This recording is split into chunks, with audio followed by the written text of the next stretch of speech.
It's Martin Giles, and the Dragon interview today is with Maddy Redpath, Councillor Maddy Redpath at Guildford Borough Council. She was just 24 years old when she was elected as an R4 GV Borough Councillor in 2019, representing the town centre Holy Trinity ward.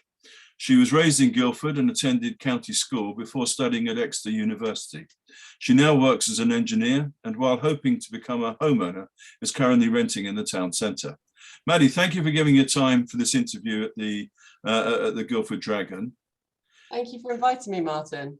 It's the first of what I hope is going to be a series of interviews with backbenchers who don't get quite as much exposure, perhaps normally, as the councillors on the executive, for instance. So yeah, I'm hoping to get someone from each party, but thank you for volunteering. And so let's start off then. So looking back over the 2.5 years since you were elected, what are the standout things you have learned, and perhaps things that you wish you had known when you were elected? I think getting elected, I've really realised why things move so slowly. There's so much red tape. There's so many, the procurement process to do anything is a nightmare. So that's been the biggest shocker. I think I went into it just thinking I could click my fingers and then we'd have a North Street development all there ready to go. So that's been a big struggle. I think it's definitely, I've grown up a lot very quickly. And I think it's just, I suppose, the reality of the situation. It's almost, I always describe it as Pandora's box. Like, once you know, there's no putting it back in the box. There's so much goes on in local government. There's so many things that need to be fixed, and there just isn't the time to do it. So you really need to just knuckle down and focus on one or two things. Okay, so that red tape you described, is it necessary red tape to make sure all the boxes are ticked as they should be, or is some of it unnecessary? I think some of it's probably unnecessary, but it didn't exist. I don't believe it existed 20 years ago, 30 years ago in local government. And it's been put there to safeguard taxpayers' money. So I appreciate the reason it's there. I just think we could do with less of it. And especially considering, councils are incredibly short of funds, and really wasted time is wasted money, in my opinion. This procurement process, it takes so long, and you think we've got officers working on it, whereas we could be doing the next stage. So yeah, that's been a real frustration for me. But okay, yeah, now on the positive side, what have been the biggest satisfactions or achievements you've had as a councillor? I think I've really enjoyed meeting local people, seeing the enthusiasm and seeing people's passions for Guildford. And when you come up with a suggestion like Car Free Day, which initially it didn't have the council's backing, and then in the following year we managed to get it and run the event, we had so much backing from different environmental groups. All these people came out of the woodwork. And there's just so many people who love Guildford and want to do more for Guildford. And to have them knocking at my door, well, my virtual door, my emails, it's just so refreshing. Zero Carbon Guildford's a fantastic example of what a community can do. And to come together and actually open a unit in the heart of Guildford like that is phenomenal. That's interesting. Do you think more should be done to harness that energy that exists and that enthusiasm that exists? Yeah, so I think I've tried my best to get them, open the doors to the council, if you like, to these people who have these ideas. Sometimes it works, sometimes it doesn't. Another example would be West Lodge, where my father was quite heavily involved, who's also a councillor. You better say what West Lodge is. Sorry. You better explain, Yes, West Lodge is a little building which the council owned, and the council was hoping to sell it, I believe. And we actually managed to get enough community support for the parish council to take it on. Right. So this was a lodge building that was part of the Chilworth gunpowder mills. Yes, sorry. And, and we ought to say your father is another borough councillor. Yes. Yes. Okay. I got him elected, so. Okay. But you know, it's stuff like that where there is a passion for it, and if people are willing to put their head above the parapet and run West Lodge or open zero carbon Guildford or whatever, the council should have their full backing to ensure that they achieve the aims they hope to achieve. And you know, whether that's financial, whether that's officer time, that I think has been a real shift in our administration, is that you see a lot more community groups open up, a lot more community groups do things that with less resistance, let's say. Okay. Yeah. That's and that is interesting. And like in any job or occupation, there are some things that are good and some things that are bad. What are the biggest frustrations for you as a councillor? You've mentioned the red tape. Are there any others? I think as a backbencher in particular, I think it's incredibly difficult when you don't like how things are going. If you don't like a certain decision made by an executive member, it's almost out of your control. You know, if I don't like a decision, usually I can convince them to see my side of it and we reach a compromise. But a certain member of the executive who is no longer on the executive, he would never reply to my emails, never interact, and so it just became a very difficult lobbying situation where I'd have to go to other councillors and get them to just numbers. So that's been very difficult, and it's usually common sense stuff that the public would be perplexed why we wouldn't do it. So yeah, that's been quite challenging. Okay. But yeah. Well, I'll let others imagine which councillor you're referring to, but we won't pursue that. What I want to ask you now is, how do you manage balancing a full-time job as an engineer with your councillor role? Not well. When I get invested. How demanding is the councillor role? How many hours a week do you think you spend on it? I probably spend about 4 hours during weekdays. Each day? Each day. It's bad. I have a big problem where I go, head all in. When I'm committed to something, I go all in. And I think, so I spend my lunch break doing emails or speaking to other councillors or residents or whatever. And then I do at least 2 hours after work doing emails again. And then there's a lot of residence groups and stuff like that where you have to write up quite a lot of detail and text. So, and social media, of course, I'm always on social media. So I spend a lot of time doing it. I try and not do it on the weekend, but until you get the Guildford Dragon pestering you for an interview. Well, I could always make time for you on a Sunday. Thank you. Yeah, but I think you don't have to do that. I'm a bit of a control freak. I don't like to delegate so much to my other ward colleagues. If I've taken ownership of something, I want to see it through to the end. So if anyone wanted to run for council, please don't let this put you off. You don't have to do this much work. Right. It's actually can be a lot easier. So yeah. Okay, but it does. Do you ever feel, well, perhaps bitter is too strong a word, but a little bit resentful? It might be understandable that you get such a poor allowance in recompense for all this effort. Not really. I mean, I'm not really doing it for the money. I get paid in my day job, so I don't really need the extra income. I think if you're doing a full day's work, and then you're saying 3 hours on top of that every day. That's. I mean, I enjoy it though. I really do. Well, 9 times out of 10, I enjoy it. Right. Well, fair enough.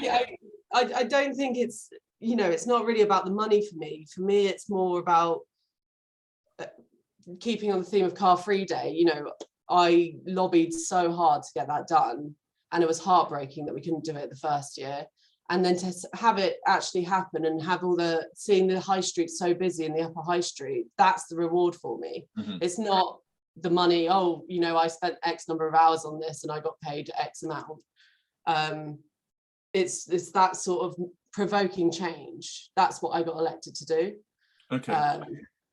So, Well, I think it might be an eye-opener to people to know that there is that level of commitment. I know you say it's not required by everyone, but nonetheless, my experience from talking to councillors is that you know, there is a lot of commitment amongst them all from across all the political spectrum, and you know, to that extent, we're lucky that people are prepared to do it, I think, as a community. Okay, is there well, your party said when it was campaigning that it wanted to improve openness at the borough council. Do you think it's achieved that? I don't think you can just achieve it. I don't think it's sort of, you know, it's not something that we can just flick a light switch and it's suddenly open. I think it takes discipline. Why is that? Why is it more difficult to do? Well, because it's not just one singular thing. It's not like saying, you know, we're going to change our fleet electric. You know, once we've changed the fleet electric, they're electric. But with openness, it takes discipline. It takes a consistent will to want to be open and transparent. So say that, you know, I gave you access to all the GBC files tomorrow, Martin, and then on Tuesday that you start to see them being redacted or something. It's something that you need to consistently remind people that it's important, consistently, you know, highlight the importance and ensure that the standard is maintained. Because what are the obstacles to improving the openness? I think it's, firstly, I think it's a lot of, well, on a personal note, I find it very difficult to find documents, mainly because of the confusing nature of whether it's the website or where do I look or who do I ask. That's quite difficult. But also I think there is, you know, quite strict policies on what you can release. So like, I know, you know, there's been conversations about when senior council staff leave, how much they get paid as part of their redundancy package. So it's stuff like that that actually has a legal implication if we released it. But then I think also from the public point of view, I don't think they are interested in everything. You know, I think quite a lot of it is probably going to be quite dull to them. Yeah. But what is important is that we release what is important to them, if that makes sense. So, you know, what are the public interested in? And they can access that information straight away. Whether they're interested or not on, you know, the bin rotors, I don't think they'd be interested in that. Okay, so let me put you on the spot with one specific example. Do you think that when people leave the employment of Guildford Borough Council, they should have to sign non-disclosure agreements? Or isn't it something you've thought about a great deal so far? It's not something I've really thought about. I don't think they should be made to if they don't want to. I think they would probably want to, though. Because stops you knocking at their door, Martin. If they've got, they can say, it "Oh, stops well, me knocking." You mean that it stops people like me knocking on the press. doors? Yeah. Okay. So I think it's quite an easy get out of jail free card. Yeah, but that's not a reason to maintain the policy, is it? No, but I don't think they're being, well, I don't know that, I don't know. Okay. Really, I'm not really involved that much. Okay, but well, we'll leave that one there. Now, do you think there are any particular obstacles for women as GBC councillors? Not or local councillors generally. I'm not specifically. No, yeah. I think there are, and I think there are in every, you know, or at least most industries. I think there's definitely, I wouldn't go as far as to say I'm treated differently. I think my age also, I get treated differently is not the right word. I think it's more the approach. So, for example, sometimes I'll email a councillor, I'll email a member of staff about something, and the reply will have my father CC'd in on it. So why does he need to be CC'd in? He's, yes, he's my ward colleague, but it's sort of, like I'm not in control of the situation almost. Because you've got I mean, John Riggs also a ward colleague of yours. Yeah, exactly. So why wasn't all three of us CC'd in? Okay. So it's things like that I find a bit bizarre. Some of the language, I mean, I'm coming from a perspective of I'm an engineer, so I'm in a male-dominated industry already. So I get quite a lot of, in my professional life, I get quite a lot of sweetie, honey, kind of language, which maybe to your, I don't know how old you are, Martin, but maybe to an older generation it's appropriate. But, I'm 66, so I still wouldn't call you sweetie or honey. Thank you. But yeah, no, I don't get that in the council, but I think it's sort of, I'm just very heightened to anyone talking down to me, anyone talking over me. But then equally, being in a profession in a male-dominated industry, I am used to challenging it, and I am used to shouting louder to get my points across. So yeah, I think you get it in every industry. I don't think it's the council. No, okay. So I see. So it's just a reflection of society generally, you're saying, at this current point in time, rather than a specific thing about local councils. Okay. Yeah. Okay. Now, what about, is the borough council, in your view, is it led by the councillors or led by the council officers? I say that because when we started the Guildford Dragon, I can remember a former council leader, Stephen Mansbridge, telling me that he had changed the council from being council officer led to councillor led. Do you think that's true, and do you think it's still the case? I think it's very difficult because you've got to think of it. I've struggled with this question a lot. Right at the beginning when we were elected, I think I just assumed we would be in charge and we'd be given the reins and we could just run with it however we want. And by we, I'm talking all councillors, so Lib Dems included. I think the reality of the situation is the officers are there to, first and foremost, to protect taxpayers' money. So, if I said to them, go round and, I don't know, waste all the money doing X, Y, and Z, they are there to stop me doing that and safeguarding the money. So I think from that perspective, we could just be voted out in a 4-year term. So they don't want to commit largely to us. I think Joss in his interview called it an oil tanker. Right. They don't want us changing the trajectory wildly in case they have to change it back in 4 years' time. So I do understand. However, I think it's a balance. I think it's difficult. I think in certain areas, the officers are in charge, and I think they're rightfully so. So things like council house management, I'm not an expert in that. I think absolutely run with that. But certain things where it's political and where there's a public input, so for example North Street development, things like that, I do think the councillors should be the ones who are in charge of the trajectory. Okay. Maybe the officers present 3 options and we pick our favourite or something like that. But you've described it as a balance. Is the balance correct at the moment, or is it tilted one way or the other? I think in certain areas the balance is correct. So in certain departments, I would like to see an improvement. And in other areas, I think the balance is well, let me tell you, in 2.5 years, you've learned something about giving a political answer there. But what about your this is another difficult question, I'm afraid. What about your party's intention to review the local plan? Do you think your failure to do so more quickly will cost your party support at the next election?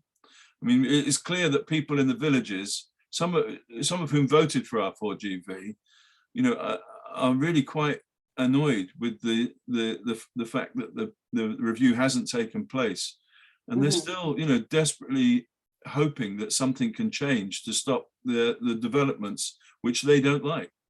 Yeah, well, I think with the current exec, we are quite lucky one of them left the exec recently, because I think that's taken out a large Well, we needn't beat around the bush on that one, because it's obviously Dan Harwood you're talking about. I think Jan Harwood was a bit of a roadblock, is Okay. what I say. Rightly or wrongly, he had his opinion. When you say roadblock, you mean you think he wasn't so keen on the review? You have to review the plan. Anyway, So either way, we have to review the plan.